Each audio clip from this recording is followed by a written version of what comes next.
যদি ভালো কাজ করো ভালো কাজের প্রতিদান পাবা, যদি খারাপ কাজ করো তবে খারাপ কাজের প্রতিদান পাবা।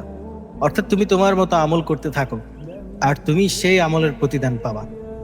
অর্থাৎ তুমি আমল করো, মানুষের উপকার করো, অথচ দুনিয়ার মানুষের উপকার করে যদি তুমি বেনিফিট না পাও, এটা নিয়ে মন খারাপ করার দরকার নেই। আল্লাহ সুবহানাহু ওয়া তাআলা এর প্রতিদান তোমারে দিবে। এবং যদি তুমি খারাপ কাজও করো তার প্রতিদানও তিনি দিবেন। এরপর তিনি আবার বললেন, ওয়াহবাব মা শিত ফাইন্নাকা মুফারিক। অর্থাৎ তুমি যাকে ইচ্ছা তাকে ভালোবাসো, তবে এটা মনে রাখবা যে একদিন তার সাথে তোমার বিচ্ছেদ হবে। অর্থাৎ এখানে তিনি মূলত মৃত্যুর মাধ্যমে বিচ্ছেদকে বুঝিয়েছেন। অর্থাৎ মানুষ একটা সম্পর্ক, একটা ভালোবাসা যতই মহব্বতের থাকুক না কেন, মৃত্যু যখন আসে তখন সব কিছু ছেড়ে চলে যেতে হয়।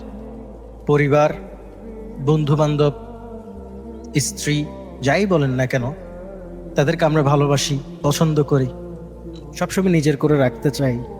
কিন্তু মৃত্যুর মাধ্যমে এই বিচ্ছেদ হবে একদিন।